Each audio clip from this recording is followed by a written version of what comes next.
Synagogue in Pico Robertson. So Adas Torah is the most religiously right-wing synagogue probably in Los Angeles. And they were holding an event there for buying land in Israel. And there was a fairly strong pro-Palestine protest that showed up. And so one of the big differences between the way the pro-Palestine crowd protests and the way that Jews protest is that the Jews tend to be more hyper-verbal, and the pro-Palestine crowd tends to get more physical. So the pro-Palestine crowd in this event, they formed a line and tried to prevent people from getting into synagogues. So Jews certainly know how to protest, but I just can't imagine Jews forming a line to prevent people from going into a church or a mosque or anywhere. It's just not a tactic that I'm aware of Jews using. But I also saw this at UCLA when there were dueling protests at UCLA just before, I think, the start of Passover. The pro-Palestine crowd formed a big line to prevent the Jews from entering their pro-Israel protest.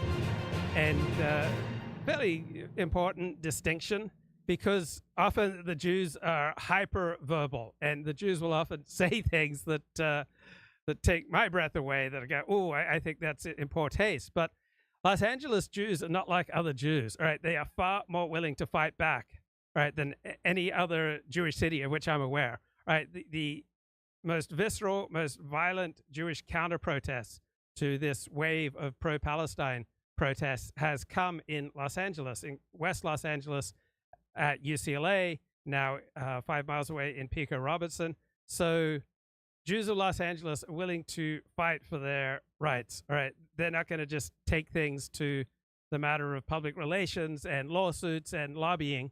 Right, they're going to fight back.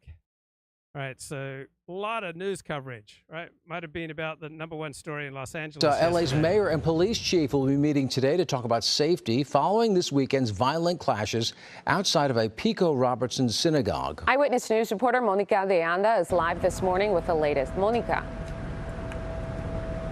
Well, good morning, John and Rachel. That violence broke out here outside of this synagogue off of Pico Boulevard between pro-Palestinian protesters and counter-protesters. And so I think when non-Jews hear about the term synagogue, they think of it in terms that they understand, such as a church. And so all these political statements about the Brawl, from President Joe Biden to Governor Gavin Newsom to the mayor of Los Angeles, Karen Bass, they all refer to a synagogue as a house of worship. A synagogue is not a house of worship. A synagogue is a place of meeting. It's called a Beit Knesset, right? The Hebrew word for synagogue is Beit Knesset, means a place of meeting. It's not primarily a house of prayer. It's not primarily a house of worship. It's primarily a place of meeting. And this event was about buying land in Israel. It wasn't about Jews trying to pray. And there were some heated moments. Watch.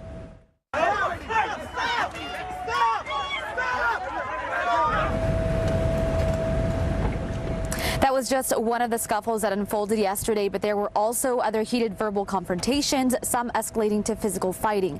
At some point, the LAPD showed up in riot gear trying to restore order here.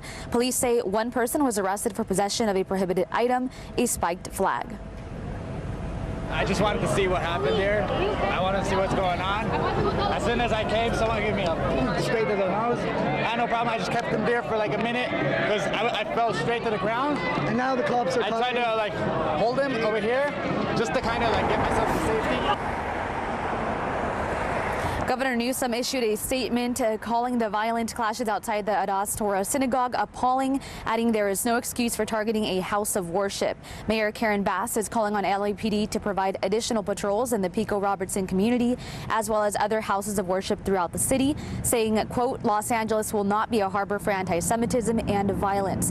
Those responsible for either will be found and held accountable. Now, today's meeting between the mayor and Chief Choi will focus on safety for all Angelenos, and we're told the mayor also plans to meet with the Jewish Federation of Los Angeles rabbi to talk about how they can take steps to move forward together. Hello, I'm Mark Brown. I mean, such boring news reporting. I mean, this was a visceral event, but the news reporting is pious because the news still seems to approach events. It still seems to approach its task like a 19th century Victorian gentleman. And they just want to sanitize events and make them much more pious. Like, oh, how can we reduce the threat of anti-Semitism? LA's mayor and police chief will be meeting today to talk about safety following this weekend's violent clashes outside. Whoops. Did I already play that? Okay. Let's get something else. Here's KCAL news at a different perspective. Breaking news now at 5. Pro-Palestinian and pro-Israeli protesters clashing in Pico Robertson, fighting in the streets of the heavily Jewish neighborhood. LAPD officers responding in riot gear. This all started this afternoon, and pro-Palestinian supporters gathered outside of the Torah Synagogue. We're told they tried to block the entrance and were met by pro-Israel demonstrators. And just about a half hour ago, SkyCal was over what looked like an unruly crowd. You can see some people getting into a situation there that was pushing, shoving, things getting out of hand between the dueling protesters. Police struggling to contain that crowd. And another things getting out of hand. This is exactly why a lot of people showed up to this clash on both sides. All right. We live in an intense time of war between Israel and its enemies, and people on both sides of the conflict want some kind of physical outlet for their rage. Tense moment today when police officers rushed in, guns drawn, you see it here, to break up a confrontation between protesters at a gas station. 2 people were yelling from a Range Rover. They were detained. And police then pulled a toddler out of a car seat in the back of that car. Earlier. What's interesting on X is how both sides are portraying it as though their side is just purely innocent and the other side is just hunting people down for sport. We spoke to a rabbi about the violence. This doesn't belong here. I don't think the Jewish people will go in front of a mosque or Christian people go in front of a mosque to do such a thing. Nobody will accept this, but here... That's true. This is not a Jewish type of protest, right? Jews don't tend to form lines to prevent people from going to a church or a mosque. When it comes to Jews and Israel, everything is kosher, everything is okay. Tonight, the total number of people arrested or detained is... So Rabbi Herzl Lulian, right, Rabbi to the stars, he's also hilarious, right? The man has some cutting things to say that will just crack you up. Still unclear. And with that, our Lori Perez is live in Pico Robertson tonight with the latest. Lori, what's going on from your vantage point?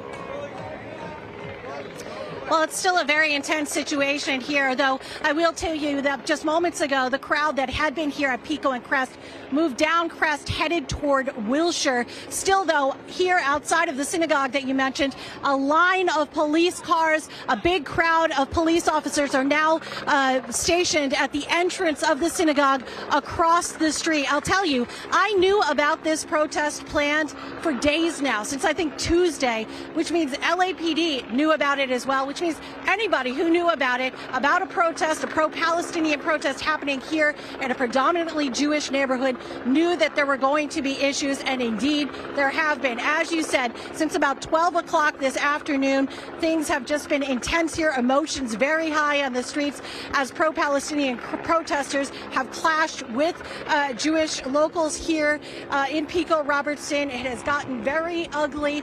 We were here, we witnessed several...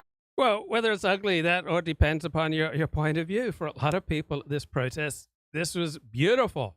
All right. It was an opportunity to make what they're feeling inside, an opportunity to take all those awkward, uncomfortable, filled with rage feelings inside and physically express them. Several people getting arrested, and we know that several people were arrested before that as well. Again, the crowd has moved away from here, but people... Right. If you've been to a synagogue, right, tell me if you think house of worship is the most appropriate title for a descriptor for a synagogue. It's absurd. Right? I'm sure that there are synagogues that are primarily about worshiping God, but that's very much the exception. Right? Synagogues are overwhelmingly places of meeting, of which there will be some worship, some prayer, some study, some social. Right, many different components. People who are here on the streets are not letting their guard down. They think there's going to be another confrontation, which people are trying to avoid. We did see... People are not trying to avoid confrontation. Some people are trying to avoid confrontation, but a ton of people are dying for confrontation on both sides, right? The Los Angeles Jewish community is very different from pretty much every other Jewish community in the diaspora. So Steve Saylor wrote about this May 15, 2024 for Takis Mag. In the most violent episode so far in the vastly publicized campus protest against Israel's war on Gaza, the end of April, a goon squad of nationalist whites attacked the encampment of diverse UCLA students while police stood back, let the militia wail on the pro-Palestinian demonstrators for a few hours. Finally, the cops got between the protesters and the attacking counter-protesters, then let the instigators go. The next night, the police dismantled the encampment and arrested over 200 anti-Israel activists. So in an era when the establishment obsesses over right-wing violence, I remember last year President Biden declared white supremacy. This is the single most dangerous terrorist threat in our homeland. One might think that the brawl at UCLA would by now be almost as exhaustively reported as January 6th or Charlottesville, but instead you have to read news accounts closely to even guess who the hard men at UCLA were. Well, the hard men at UCLA in that counter-protest were Jews. Right? So UCLA receives more undergraduate applications than any other college. Right? It's already pulled ahead of UC Berkeley in the metrics, in the rankings. And UCLA's Midnight Brouhaha was not particularly vicious. Right? Nobody died in it. I don't think anyone got any permanent injuries, just some punching and kicking. But you had a right-wing mob, right? If they'd been wearing Make America Great Again baseball caps or shouting, Christ is King, or singing Russian songs about crushing Ukraine, right? The struggle on the UCLA quad would be the biggest news story of the year. And instead, the New York Times, the Washington Post, and all these news stories about the brawl at Adas Torah, they all try to make it as boring as possible, right? And so the New York Times, Washington Post reporting on the UCLA counter-protest published lengthy investigative pieces demonstrating conclusively that outside agitators instigated the night of violence in front of UCLA's Royce Hall. But who were these right-wing thugs? Both newspapers are extremely reticent about that key question. Like, who were the thugs? So you have to read closely. You get to the 28th paragraph in the Washington Post report. You're finally given a few terse clues. By evening, large crowd had gathered outside the protest camp. One man was dressed in an Israeli flag. Others wore hoodies with slogans demanding the return of Israeli hostages kidnapped by Hamas. At 10:48 p.m., counter-protesters blared Habu Dabu, an Israeli wartime anthem, calling for retribution for October 7. Suddenly, they rushed forward and started pulling metal fences away from security guards stationed at the perimeter of the encampment. So these counter-protesters were wearing pro-Israel slogans, blaring music, the Israeli national anthem, the Hebrew children's song, and a song about the IDF forces in Gaza. So Habu Dabu is a rap song in Hebrew written in the wake of October 7 that reached #1 on the Israeli charts. Here's a rough translation of it. A bunch of fucker rats getting out of the tunnel, acting like thugs. You idiots, I swear there will be no forgiveness. Who do you think you're coming here to yell at? Palestine for free at? You sons of Amalek, hop bomb squad, left, right, left. How the whole country's in uniform from the Galilee to Eilat. Fighters. We brought the whole army and I swear there will be no forgiveness. And the song ends with what sounds like a call for the Israeli Defense Forces to murder several pretty female celebrities in the West who are outspokenly pro-Palestinian, such as Bella Hadid, Dua Lipa, and Mia Khalifa. Every dog gets what he deserves in the end. All IDF units are coming to do Habu Dabu on their head. So who were the UCLA attackers? They were largely Israelis, Israeli Americans, and other Jews. Right? Not Ashkenazim, generally. People from both sides trying to talk to one another kind of calmly, but it did not seem to be going anywhere. And for right now... Yeah, where are the politicians saying there are good people on both sides? Things have calmed down at this location where we are, but we are going to try and see if we can follow the protesters to ensure that nothing else happens. Oh, you're going to follow them to ensure nothing else happens, because you would really be able to stop anything else happening. All right, let's see. ABC Violent News. clashes broke out near Los Angeles area synagogue. Yeah, Noah got killed. No one got permanently injured. A few people got bloodied. Yesterday morning, after pro-Palestinian protesters scuffled with counter-protesters. Police in riot gear showed up to try to restore order, and as you can see, video online shows punches being thrown and people wrestled to the ground. ABC's Alex Stone is in Los Angeles following the latest developments. Alex, how did these violent clashes begin, and what do we know about who was involved? Well, Ike, it blew up very quickly yesterday that this was an event that... Like, we got scuffling. I mean, you can't really call this violent.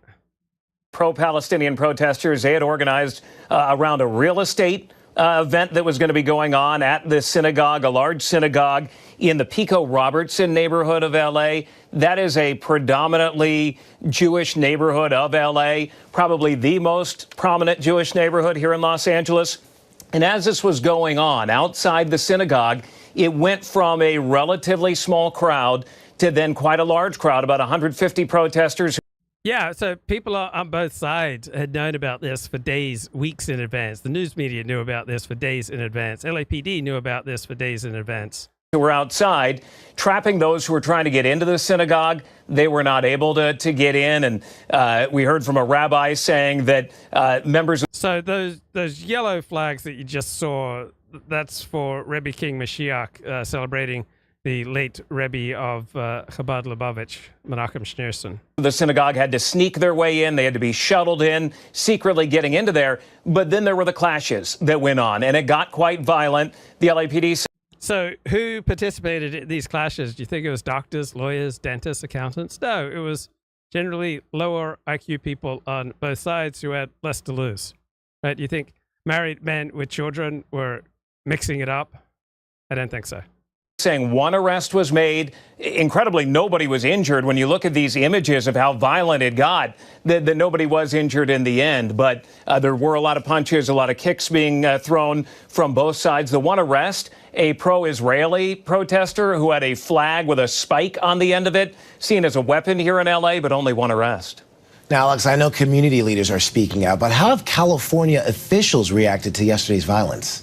Well, we're hearing from a lot of different leaders today, Ike, and including President Biden, who today spoke out against the violence. We've heard from Governor Gavin Newsom as well. He was speaking today, and then this statement right here from the mayor of L.A., Karen Bass, saying blocking access to a place of worship is unacceptable. She's calling on the LAPD now to provide extra patrols in the Pico Robertson neighborhood, and saying that Los Angeles will not be a harbor for anti-Semitism and violence, saying that it just will not be allowed, that there is a lot of disgust from what we've seen with the two sides going after each other. Clearly, there have been a lot of protests on college campuses, but now in this neighborhood, something that the leaders are saying no way to.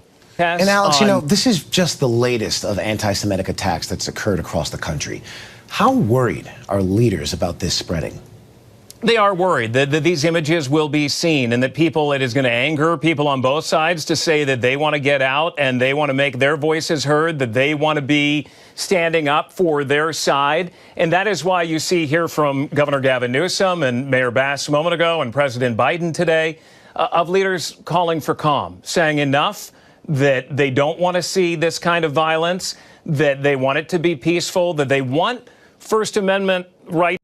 A lot of people want to get violent. A lot of people got a lot of rage, and they want to express it. It's to be adhered to, that they don't want police to shut down the ability to protest and the right to protest, but that once it becomes violent and the LAPD has to show up in riot gear, as they did yesterday, took a little bit of time for them to get everybody together, but then to move in, there's... Right, so if you're going to have a Jewish state, that comes with many advantages for Jews, right? It creates a place that you would hope would be safe. On the other hand, it also comes with disadvantages, right? So anything that the Jewish state does, such as this bloody war in Gaza, is going to reflect on Jews all the way around the world. So I notice when I wear a yarmulke out and Israel's at war, I get 5 times as many comments about Jewish stuff from strangers.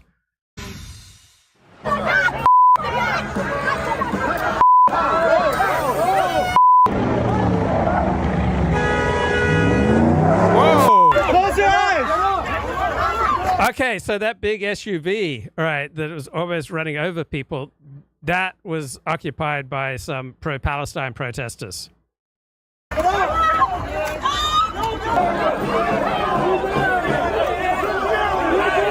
Abhorrent violence breaking out over the weekend in Los Angeles after a group of anti-Israel agitators blocked the entrance to a synagogue, sending fists flying in the riot police response. Chief Correspondent Jonathan Hunt is live in Los Angeles with the latest. Hello, Jonathan. Good morning, Mike. They were extraordinary scenes, pitched battles being fought between pro-Palestinian protesters who targeted a synagogue and members of that synagogue and of the Jewish community that surrounds it. Okay, they didn't target the synagogue. They targeted an event at the synagogue selling land in Israel, including one place on the West Bank. This all taking place in the heart of Los Angeles, in the middle of one of the city's largest Jewish communities. About 100 pro-Palestinian protesters descended on the area Sunday morning, and almost immediately violence. Okay, those were hits like a woman would hit someone. Right? If that's violence, then violence is a love tap. Broke out as those protesters tried to block the entrance to the Torah synagogue. Jewish counter-protesters tried to push them back, and for some time, violent fights broke out. Yeah, this is a very common Palestinian tactic. They block access to Jewish spaces, right, provoking a physical confrontation. Now, on the other hand, the nastiest things being said from just what I've seen, right? If you hear a comment like "you deserve to get raped" or "you're the C word," right? Just in my experience, the last few weeks, that's been more likely to come from the pro-Israel side. So the pro-Palestine crowd, much more physically aggressive and much more physically confrontational, but the pro-Israel side tends to be much more verbally violent. Out between the two sides. When they're screaming globalize the Intifada, they're screaming kill Jews for being Jews. And, no, not going to let that happen. Riot police intervened to try to keep the two groups apart. Wait, don't they have a free speech right to say globalize the Intifada? I mean, you got to admit that these pro-Palestine protesters had big balls coming to the heart of a Jewish community to try to block access to a synagogue. And clear the pro-Palestinian protesters from the Jewish neighborhood, but tensions remained high for several hours. Okay, and at one point, at least 8... Dooovid into the show. Dooovid, anything that you've seen or read or heard about that you want to comment on?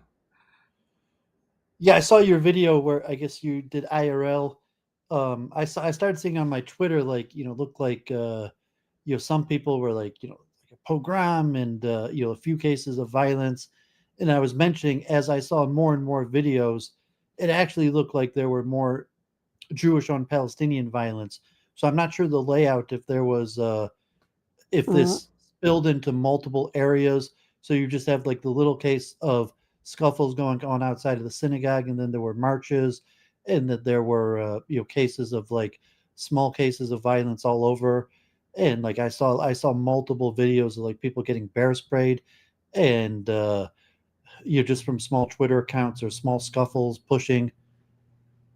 Okay, so yeah, it may very well be that the pro-Israel side was more initiating of violence, but that's because the pro-Palestine crowd wanted to block off entrance to a synagogue. So this was in the heart of an Orthodox Jewish neighborhood that outraged people. So it's a very common pro-Palestine tactic, is to block off entrance to a Jewish space.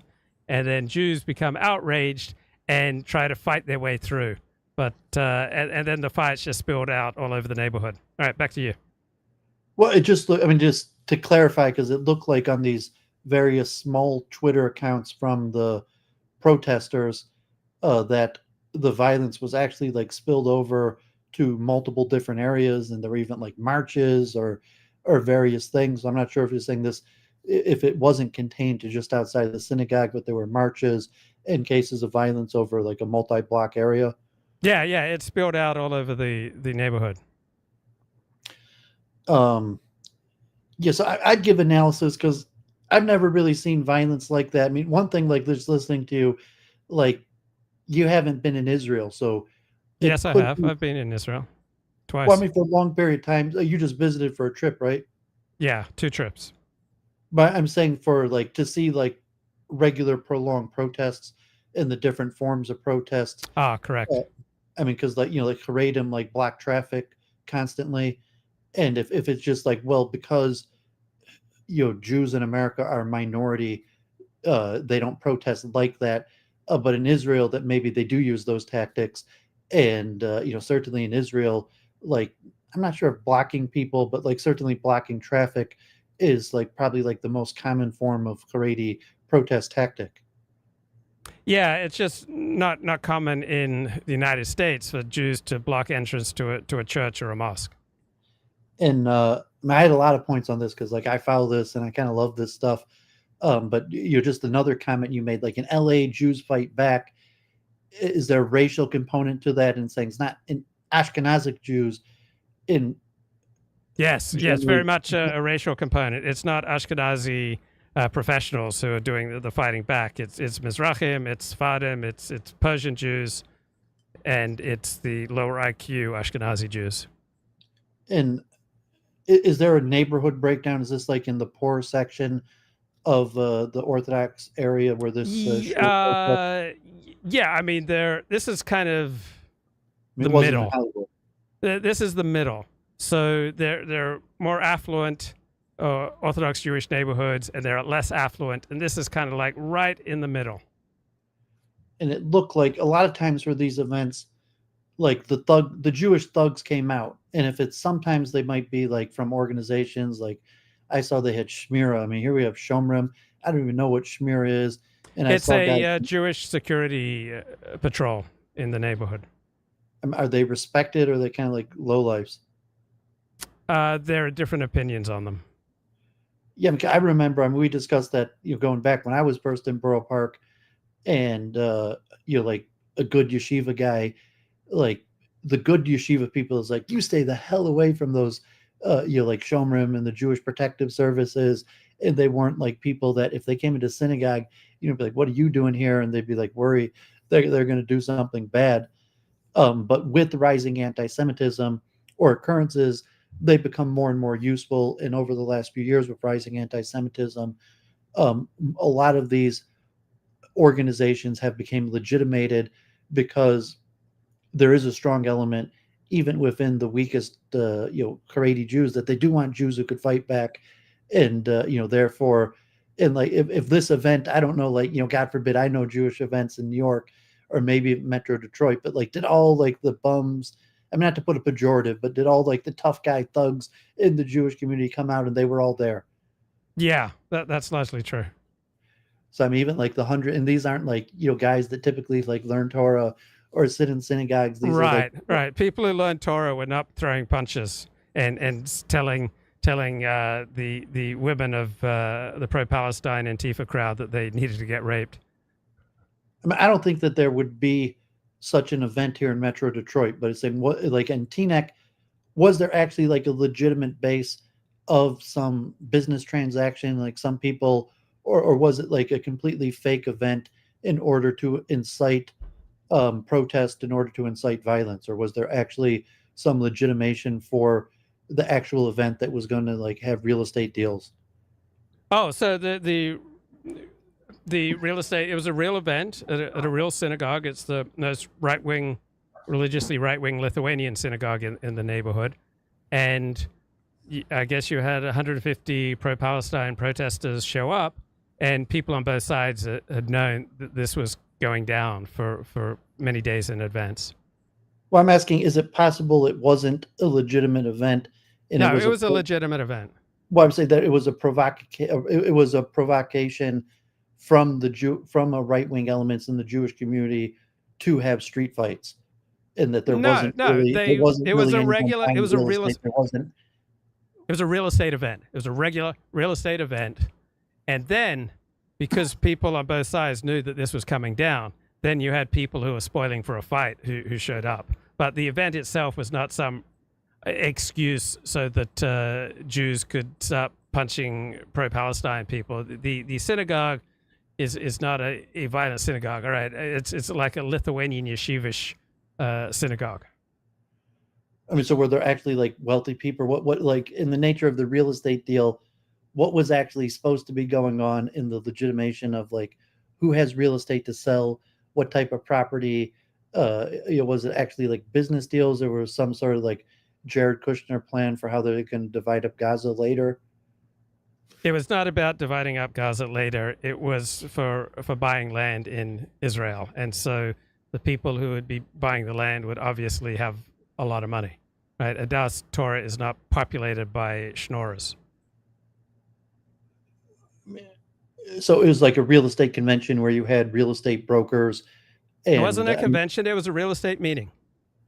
It was a program about buying real estate in Israel. I'm just trying to like understand, because like I've never seen such a thing until the war broke out, and I know a lot of people who have bought property in Israel and saying like I could imagine you'd have like tables and like pictures of property and brokers, and you go table to table, and like people who are thinking about buying property could meet and see possible deals and advertising communities like a OU convention. I mean, sometimes they have conventions for like young people, and like the rabbi from Detroit or the local Young Israel will send people to the OU convention and say like come to Detroit, and they'll have like a table, and they'll have like we have these free loans in the schools, and advertise everything, trying to entice people to come to Detroit. And like I've never seen such a thing, but I could imagine some form of that. Like, I mean, did you actually go inside and witness what was happening inside? No, I did not. And once again, it was not something with a bunch of tables, and it wasn't a convention. It was a meeting. I would expect there would be 1, 2, or 3 presenters. It was an upper class, sober event for entrepreneurs and people wishing to buy property in Israel. So it wasn't some convention where you had 50 different tables out. So were the thugs, were the police there at the beginning? Not really. No, not really. So it was kind of open season. It was open season for a while. Did the synagogue, I mean, was it advertised? How did the Palestinians know about it? I don't know what the details, but it was well-known event in the Jewish community, and so there'd be people in the Jewish community who would sympathize with the pro-Palestine crowd. It wouldn't be terribly hard to find out about it. Okay, I mean, it was like web page, or was there actually advertisements in the? I don't know the details. That doesn't strike me as particularly interesting. Yeah, they found out about it. Oh, well, I'm just trying to look at the buildup of how this went in terms of like the thugs. Were the thugs there on behalf of the event, or did they show up against the wishes of the event? No, you don't seem to hear me. It's an upper class event. All right, only rich people are going to this event. The event, however, was widely known among both sides for many days in advance. So thugs were showing up not to buy land in Israel, because thugs can't afford to buy land in Israel. Thugs were showing up because there was an opportunity for a fight. But the people who come to this event, who attend Adas Torah, are not thugs. They're not schnorrers. They're not poor Jews. They're rich Jews. It's just the neighborhood. Like, there's like, I was trying to get where the thugs there against the wishes of the synagogue, or were there some sort of connection to the synagogue, or are they just like local? They're hanging out in like they live right next there. They're hanging out in a restaurant next door, and when the action went down, it was only a few minutes for them to get over there. Yeah, the thugs on the pro-Israel side were very much against the wishes of Jewish leadership, secular, religious. Like, nobody wants your side represented by thugs. So the rabbis are appalled and aghast, and they have not been saying this publicly, but you can tell when you read between the lines, they're appalled and aghast that so many Jews were eager to partake in the brawling and in the invocations of rape and other horrible things said to the pro-Palestine crowd by the pro-Israel crowd. So rabbis in particular, and even secular Jewish leaders, want to lead. They want to present an impressive side to the pro-Israel partisanship, and having thugs, go to battle against the other side is not a look that anyone in Jewish leadership wants. So they weren't directed there by rich, crafty Jews. It was people of high spirits and people who have a more visceral, physical approach to life showed up and wanted to express how they felt. I mean, because it became a national media story, all the news, even President Biden tweeted, and like the possibility of framing it like it was like a pogrom, an anti-Semitic attack. You're saying, is there a more moderate, say, I mean, so we're getting to like a more truth of it and saying, okay, Palestinians decided to protest and they probably were going to disrupt it. But the violence is because a bunch of Jewish thugs showed up and saying, or was the Palestine? I mean, I go to a lot of these Palestinian protests. No, as I said, Dooovid, you don't seem to hear me. When you create a line that prevents Jews from going to a Jewish event or Jewish space, you are provoking a physical confrontation. So the Palestinians place themselves in a position where Jews would have to beat them down to have access to Jewish space. So the Palestinians, this is a frequent tactic. All right, let's say you want to get into your home, right? And 5 men stand outside your home and they won't let you in, right? You are going to be highly likely to turn to violence to get into your home.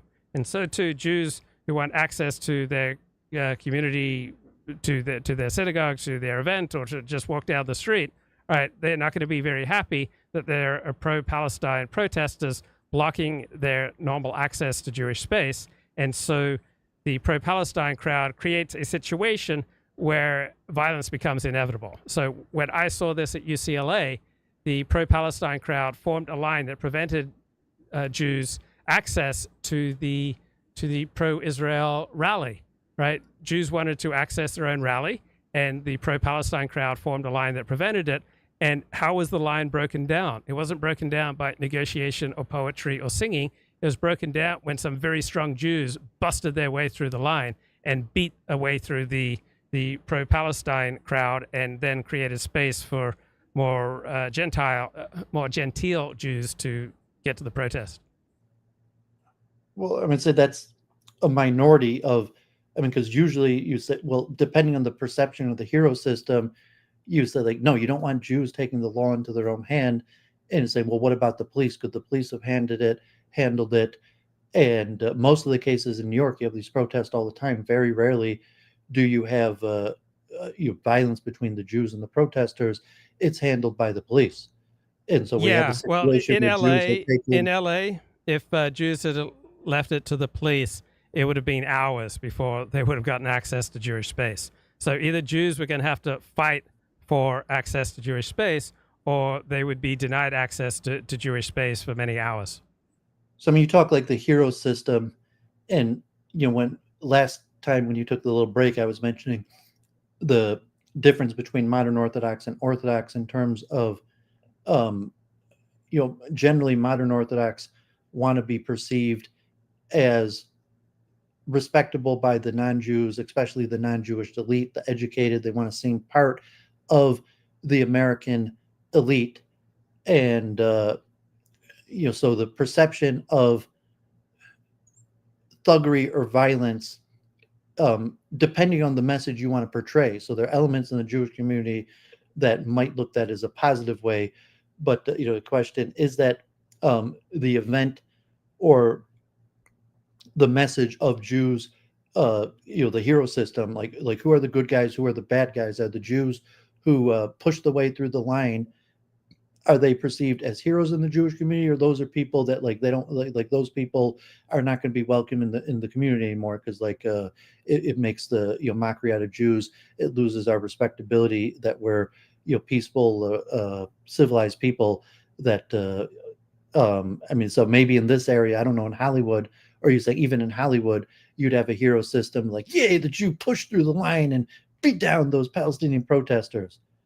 Well, Jewish leaders want to lead, and they don't like anyone else taking their glory. So whether it's rabbis or secular Jewish leaders, they don't like it when anyone else steps up. And so there's a resentment just purely on an ego basis by Jewish leaders. Second, the more thoughtful Jewish leaders recognize that a thug attitude is not good for Jewish public relations. Third, though, some of the leaders have enough common sense to recognize that when Jews are denied access to Jewish space, that busting away through the denial line by Palestinians is probably a good idea.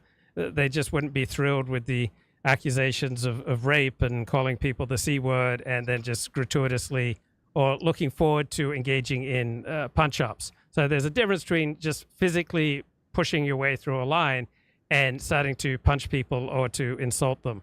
So in Brooklyn, there's been multiple cases of events that were canceled because of protest, and there was pushbacks in the Jewish community that they shouldn't have canceled the event. But meaning to say, like, we're Jews, we're nonviolent people, we're respectable, law-abiding people, and if the event is likely to draw protests, which could lead to violence like this, they preemptively canceled the event. So TNEC had a major event like that with protests, but it's saying, like, in Brooklyn itself, Flatbush, there's been multiple events that the rabbis preemptively canceled to exactly avoid what happened. Yeah, so almost all Jewish leaders are very genteel and anti-thug violence, but there is a more substantial portion of the Jewish population in LA that doesn't wait for direction or doesn't listen to direction from its more genteel and effete leadership, and they're quite eager to take matters into their own hands. And Orthodox Jews in Los Angeles are more right-wing than any other major Orthodox Jewish community. So at least half of Orthodox Jews in LA would have a Mer Kahana attitude to Israel. They would like to expel all the Arabs from Israel. At least half of them regard Baruch Goldstein as a hero. Baruch Goldstein was a Jewish doctor who went into a mosque and just opened fire on Muslims at prayer and killed about 30 of them. So there is a very right-wing Mer Kahana style outlook in the majority of Orthodox Judaism in Los Angeles. I mean, that's why I'm kind of pushing back with your assertion that the event wasn't a provocation in the first place. And I'll say from my experience that almost all events that were tiered towards rich people were always private in people's house and not advertised. That, like, if you actually have a gathering of rich people, very rarely is it public, very rarely is it advertised. It's usually secluded in a private house where only the rich people are privately invited. And if you make something public, you're not going to get just the rich people. You're going to get all sorts of people. I don't know if that's your experience in Hollywood, where most of the events that are meant to have just rich people at, they're almost always exclusively private, held on private residences. Well, it varies. You want to have rich people also bidding because it creates, it's good for group morale. So yeah, there are a lot of events that are private and held at private residences. And Adas Torah, like every synagogue, has a certain ethos. And Adas Torah does not have the ethos of brawling. It's a Lithuanian-style, right-wing yeshivish synagogue. So it does not have a history of seeking provocation, seeking news media attention, right? It has many reasons to want to avoid news media attention. So there's no way that the leadership of Adas Torah deliberately set up to create an event that would attract media attention and attract, fighting outside the shul. Like if you saw the people who daven at Adas Torah, right, 99% of them haven't been in a fist fight since they were like 5 years of age. Yeah, I mean, so since this did become like a national story and people are commenting, and even most of the media mainstream attention is making it look at like it was an anti-Semitic attack and like Jews are under threat. I mean, so you would say it was a normal situation of escalation, of protest that had escalation, and escalation was escalated on both sides to reach what it got to. But even with all the escalation, was it all that bad? Like, was anybody injured, put in the hospital, or even with all of that, wasn't even that bad? No, I mean, if you think people pushing and shoving and lightly punching each other is just the worst thing, then you're going to think it's horrible. But to call these brawls violence just robs violence of any meaning. It was pushing and shoving, a little bit of kicking, a little bit of punching, but nobody was seriously injured, of which I'm aware. Now, the thing is, once a punch is thrown, or once you shove someone, you have a significant potential for escalation. So we had a Jew who died, Paul Kessler, because he went over to the pro-Palestine crowd a few months ago, and I think he tried to take away a horn, that public speaking horn where you try to blast your words. Yeah, I saw that case. I don't know what happened with it. Are they charging that guy? Not that I know of, but he tried to take away an instrument that the pro-Palestine crowd was using to make his case, and he got pushed back, shoved back, and then he fell back, hit his head, and he died. So anytime you get into a shoving match, right, you have increased your odds of getting killed, getting seriously hurt, compared to not getting into any kind of physical confrontation. Like, you've increased your odds 20 times. Then you throw one punch, right? You've, again, upped the ante, because one punch can very well end your life. And wars tend to escalate. Physical confrontation tends to escalate. So on the face of it, none of this violence looks like real violence. Nobody looks like they were seriously hurt. But once you have, any kind of physical confrontation, you are dramatically increasing the chances that you'll have physical confrontation that leads to serious injury and death. And so the more of these brawls that you have, inevitably you're going to have more people dying. Yeah, certainly, without pushing into conspiracy theory about like Jewish power, there's a lot of pressure from Jews towards police, politicians to try to get the government to stop these Palestinian protests. And part of the method of doing that is by saying, well, they're anti-Semitic and they're a threat of violence to the Jewish community. And, just like the encampments at universities, by playing the threat to the Jewish community. So you're just looking at the news, like, when you say President Biden's tweet is completely unwarranted, the Jewish community in LA is in no danger at all from these Palestinian protests, or saying like, no, people are fearful that these pro-Palestinian protests could turn into a pogrom. Well, it made sense for Joe Biden because most of his money comes from Jews, right? Billionaire Jews dominantly fund 75% of the Democratic Party. So it makes sense on a pragmatic basis. Jews are incredibly influential.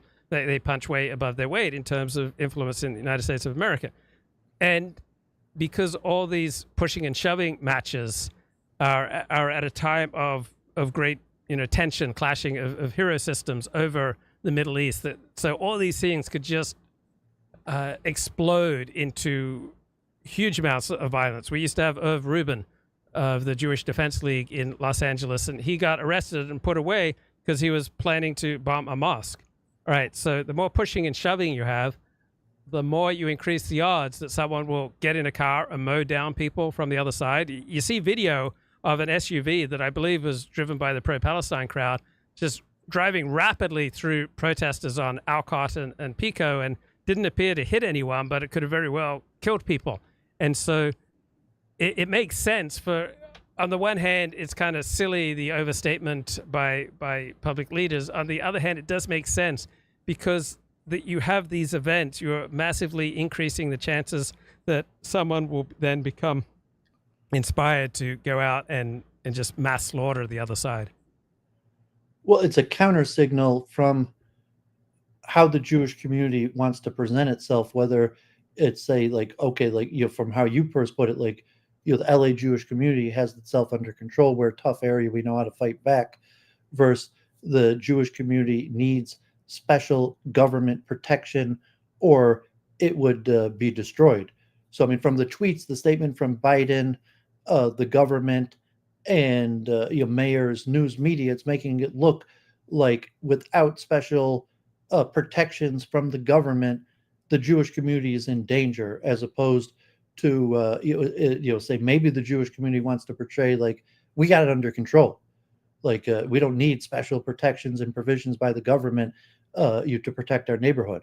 Yeah, but Jewish leaders and Jewish wannabe leaders, their status and their income depends upon massively exaggerating the threats to Jews. So whether it's the Simon Wiesenthal Center or the Anti-Defamation League or anyone who purports to speak publicly on behalf of the Jewish community who then calls for more government resources or more government legislation, right? You can never go wrong with your in-group by talking about how your in-group is victimized and threatened. I mean, that just tends to resonate with people. And so there are as many race hustlers in Jewish life as in black life or, any other racial hustle. They just tend to be higher IQ and tend to be more effective and smarter in how they go about it. But still, you got the Jewish equivalents of Al Sharptons who are rabble-rousing, saying, oh, we need all this special legislation and all this special protection, when Jews are pretty smart, savvy people. They're pretty good at working the system or developing their own internal security, developing relations with law enforcement.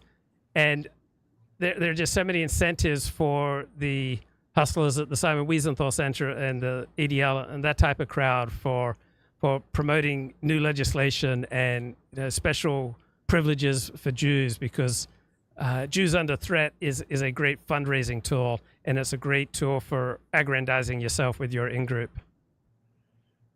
Yeah, I'm not sure the comparison there, because Al Sharpton folk and black activists focus mainly against the police.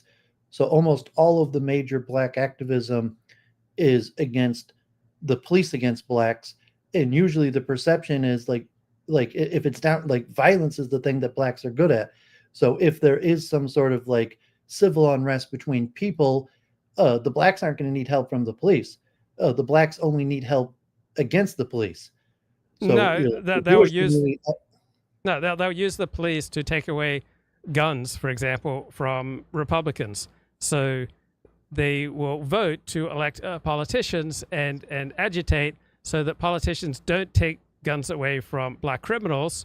All right, they want to stop and frisk policing policies. Instead, they want gun control that effectively takes guns away from Republicans and does not take them away from black criminals. So they want to orient law enforcement and the legal justice system in their favor by restricting the rights and freedoms of their enemies and aggrandizing and protecting their own group. So they don't have the same attitude towards police as Jews do, right? They have their own particular concerns with police, which are different from the concerns that Jews have.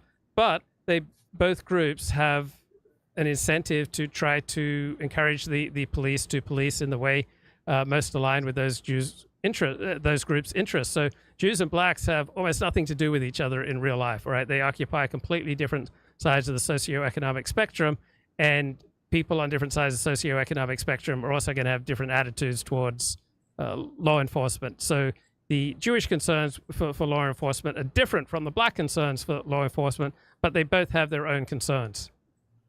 Well, I'm just clarifying a stark difference is that black leaderships and even the hustlers like Sharpton, they almost never protest that their community needs protection from racists, from other outside people. And the perception is if it was violence between communities, unquestionably the blacks would win. It's they need protection from the police.